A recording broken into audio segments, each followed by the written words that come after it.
Bismillahirrahmanirrahim. Assalamualaikum warahmatullahi wabarakatuh.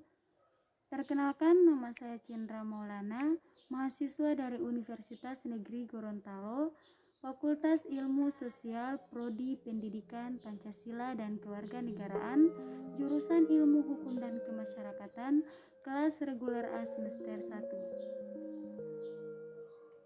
Pada kesempatan kali ini, saya akan memaparkan materi tentang definisi ilmu politik, teori-teori politik, berbagai pendekatan tentang ilmu politik, dan yang terakhir tentang demokrasi. Baiklah, yang pertama saya akan memaparkan materi tentang definisi ilmu politik. Saya akan menjelaskan definisi ilmu politik. Ilmu politik adalah ilmu yang mempelajari politik atau politis atau kepolitikan. Politik adalah usaha menggapai kehidupan yang baik. Di Indonesia kita teringat pepatah Gemah Ripah Lunggunawi. Orang Yunani kuno terutama Plato dan Aristoteles menamakannya sebagai endaimonia atau deadline. Pada umumnya dapat dikatakan bahwa politik adalah usaha untuk menentukan peraturan-peraturan yang dapat diterima baik oleh sebagian besar warga untuk membawa masyarakat ke arah kehidupan bersama yang harmonis. Usaha menggapai good life ini menyangkut bermacam-macam kegiatan yang antara lain menyangkut proses penentuan tujuan dari sistem serta cara-cara melaksanakan tujuan itu. Masyarakat mengambil keputusan mengenai apakah yang menjadi tujuan dari sistem politik itu, dan hal ini menyangkut pilihan antara beberapa alternatif serta urutan prioritas dari tujuan-tujuan yang telah ditentukan itu.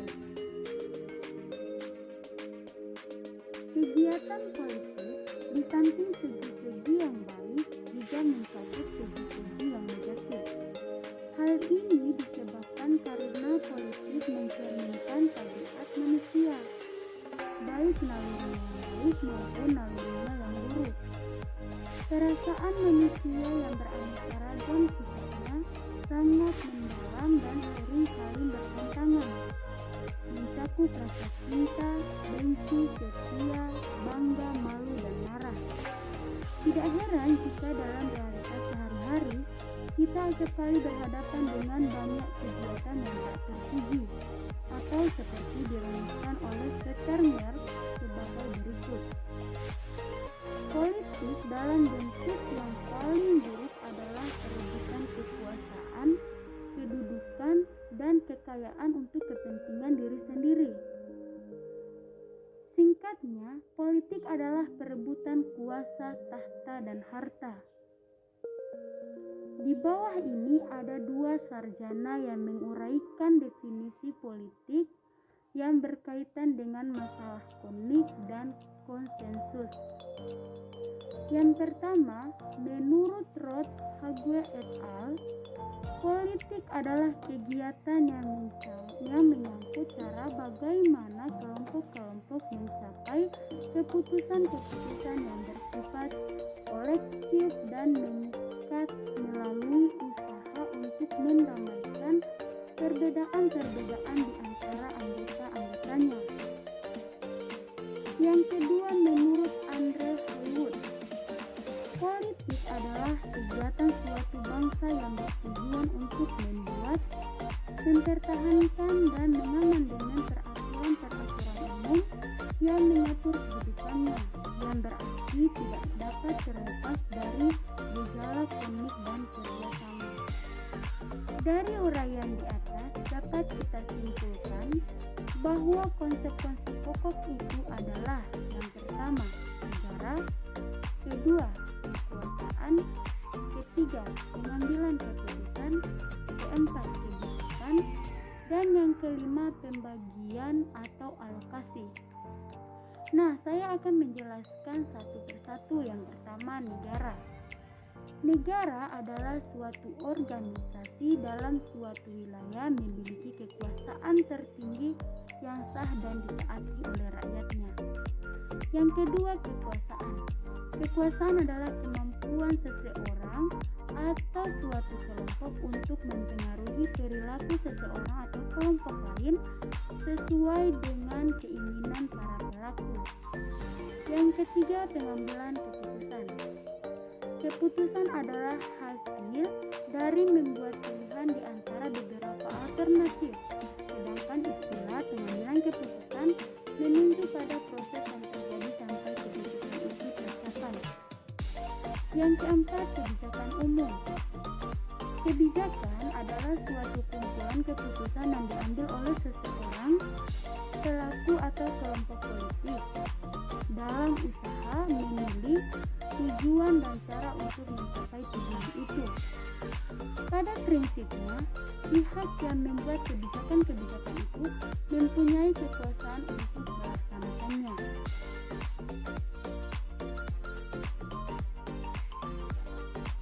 Dan yang kelima, pembagian atau alokasi. Pembagian dan alokasi ialah pembagian dan penjatahan nilai-nilai dalam masyarakat. Sarjana yang menentukan pembagian dan alokasi beranggapan bahwa politik tidak lain dan tidak bukan adalah membagikan dan mengalokasikan nilai-nilai secara mengikat. Nah, selanjutnya yang kedua, saya akan memaparkan materi tentang teori-teori politik. Saya akan menjelaskan teori politik. Teori adalah generalisasi yang abstrak mengenai beberapa fenomena. Dalam menyusun generalisasi, teori selalu memakai konsep-konsep. Konsep lahir dalam pikiran manusia dan karena itu bersifat abstrak, sekalipun fakta-fakta dapat dipakai sebagai batu loncatan. Teori politik adalah bahasan dan generalisasi dari fenomena yang bersifat politik.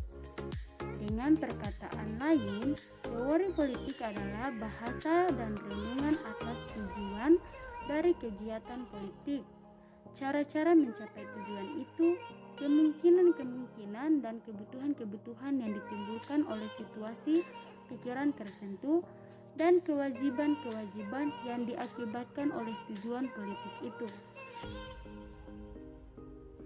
Konsep-konsep yang dibahas dalam teori politik mencakup masyarakat, kelas sosial, negara, kekuasaan, kedaulatan, hak dan kewajiban, kemerdekaan, lembaga-lembaga negara, perubahan sosial, pembangunan politik, modernisasi, dan sebagainya.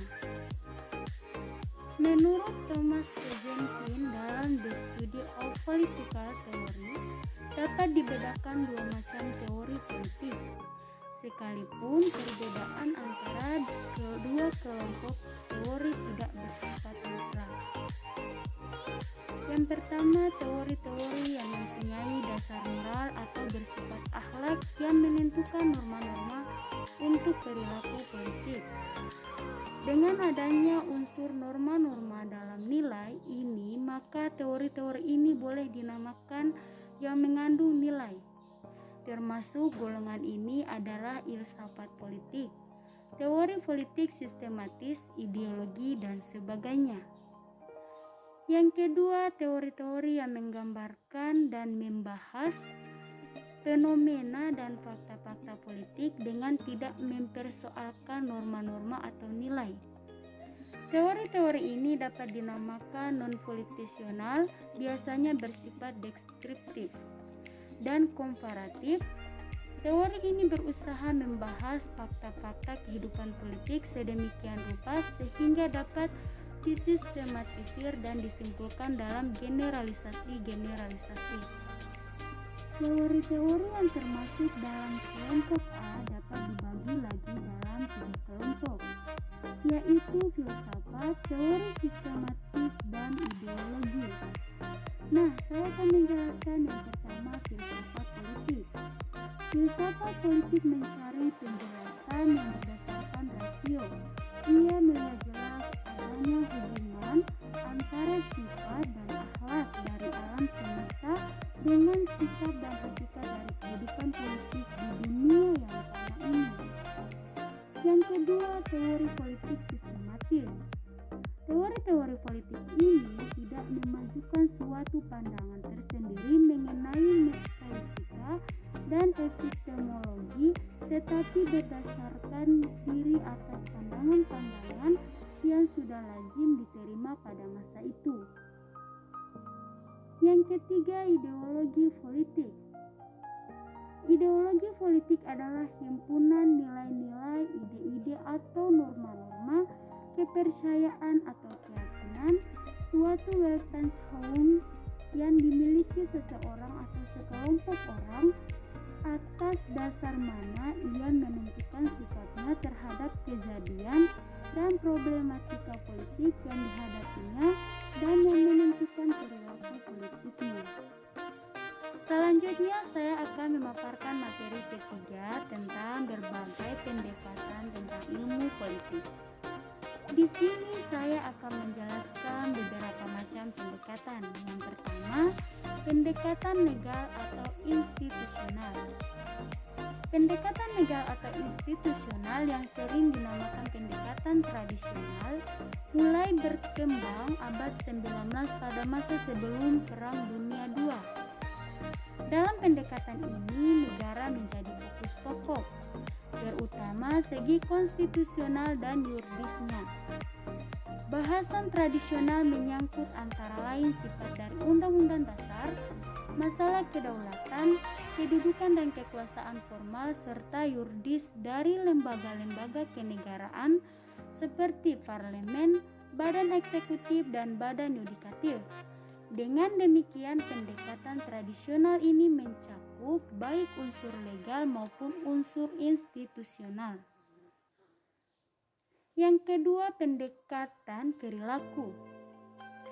Pendekatan perilaku timbul dan mulai berkembang di Amerika pada tahun 1950-an sesuai Perang Dunia Kedua. Adapun sebab-sebab kemunculannya adalah sebagai berikut. Pertama, sifat deskriptif dari ilmu politik dianggap tidak memuaskan karena tidak realistis dan sangat berbeda dengan kenyataan sehari-hari.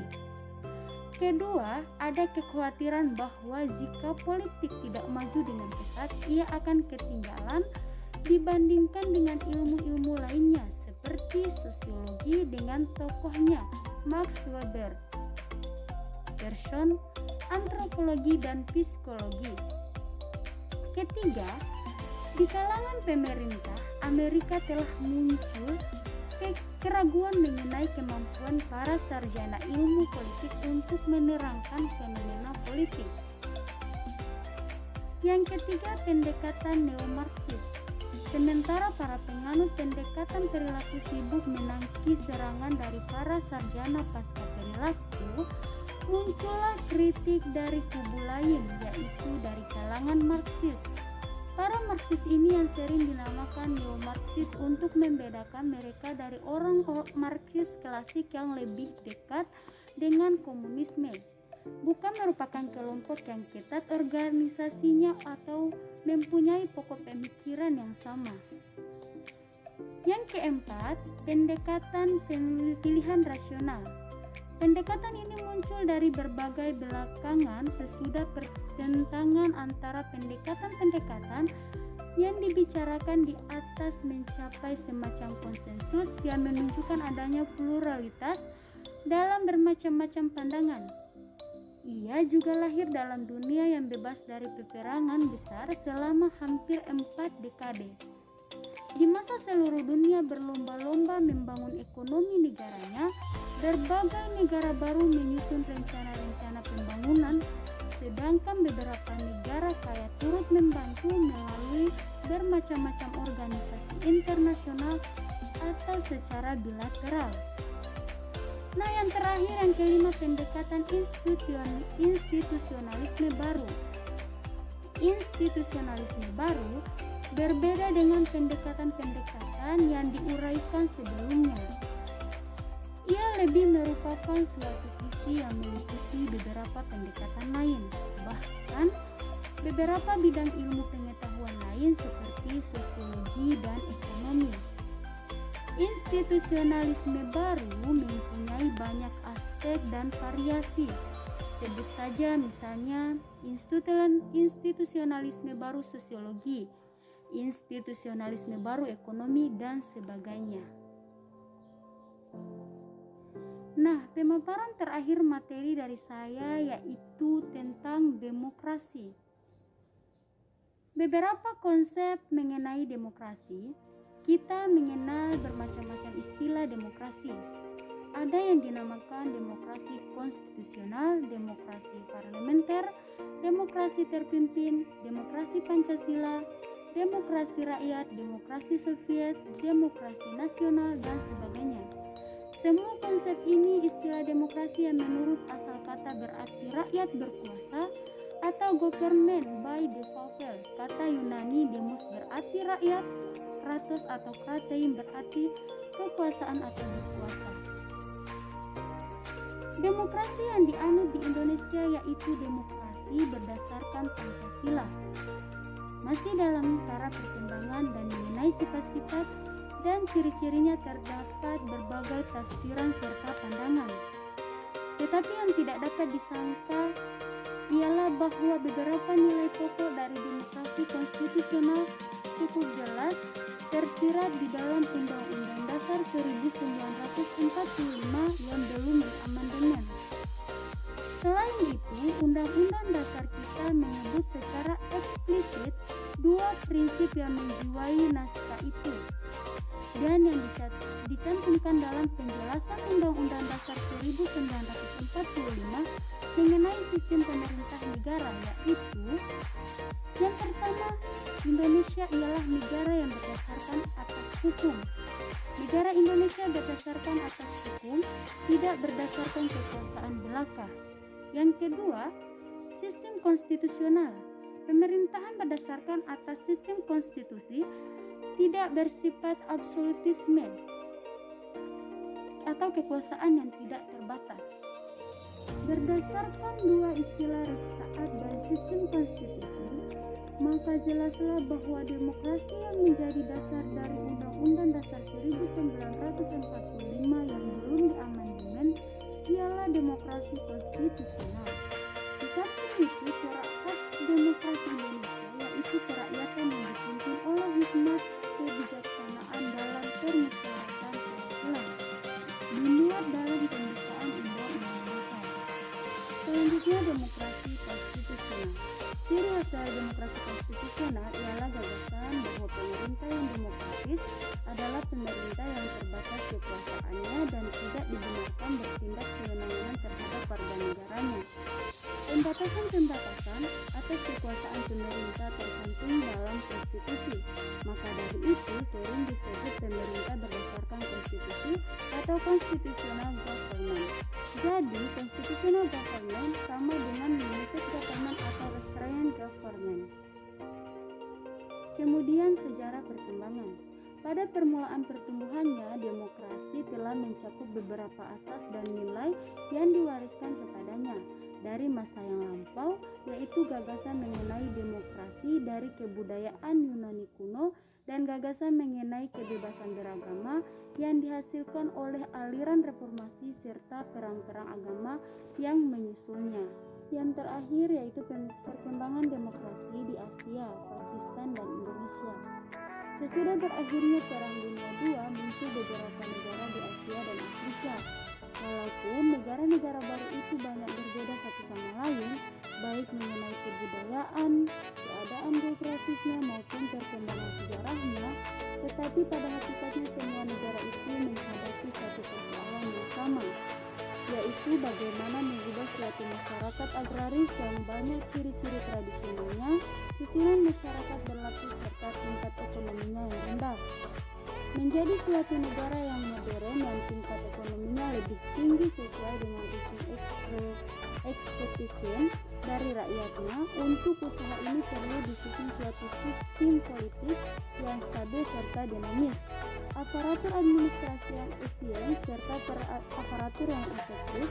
Pendek kata, persoalan yang dihadapi oleh negara-negara baru berkisar pada masalah national building dan pembangunan ekonomi secara serentak.